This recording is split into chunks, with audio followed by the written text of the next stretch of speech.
বিশ্ব রাজনীতির মানচিত্রে নতুন বাস্তবতা তৈরি করেছে চীন।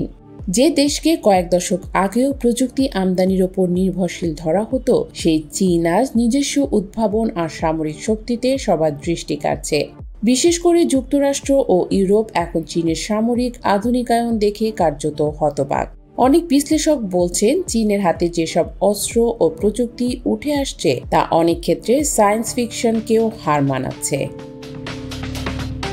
রুশ গণমাধ্যম আরটি জানায়, চীনের হাতে এখন শুধু প্রচলিত ট্যাঙ্ক, কামান বা বিমান নেই, বরং তাদের কৌশলের কেন্দ্রবিন্দুতে চলে এসেছে কৃত্রিম বুদ্ধিমত্তা, এআই, হাইপারসনিক ক্ষেপণাস্ত্র, রোবোটিক সেনা এবং ড্রোনের ভান্ডার।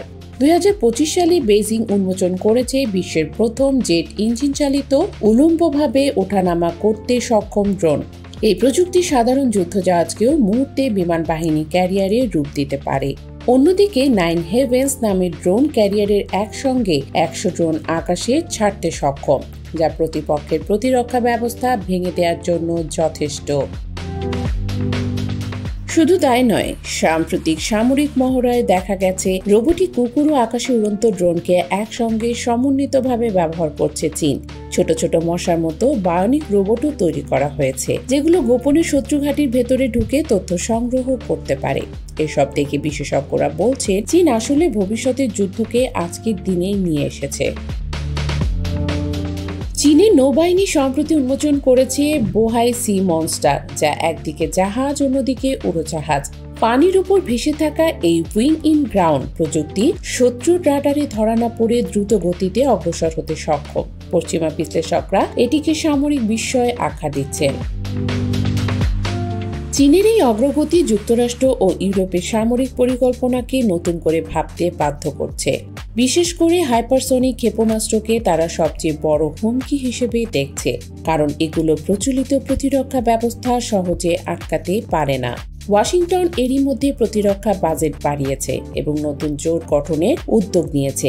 ইউরোপও উদ্বিগ্ন, কারণ তাদের প্রযুক্তিগত সক্ষমতা চীনের গতির সঙ্গে তাল মিলিয়ে চলতে পারছে না। তবে চীনের বক্তব্য ভিন্ন। বেজিং বলছে, এই আধুনিকায়নের উদ্দেশ্য আগ্রাসন নয়, বরং বিদেশি হস্তক্ষেপ ঠেকানো, জাতীয় সার্বভৌমত্ব রক্ষা এবং দীর্ঘমেয়াদী উন্নয়ন নিশ্চিত করা। অস্ত্র ব্যবহারের নীতি অনুসারে চীন ঘোষণা দিয়েছে, তারা কখনোই পারমাণবিক অস্ত্র দিয়ে অপারমাণবিক রাষ্ট্রকে হুমকি দেবে না। সবকিছু মিলিয়ে স্পষ্ট হচ্ছে, চীনের সামরিক শক্তি এখন আর শুধু আঞ্চলিক বিষয় নয়, বৈশ্বিক আলোচনার কেন্দ্রবিন্দু। তাদের প্রযুক্তি দেখে আমেরিকা, ইউরোপ স্তব্ধ।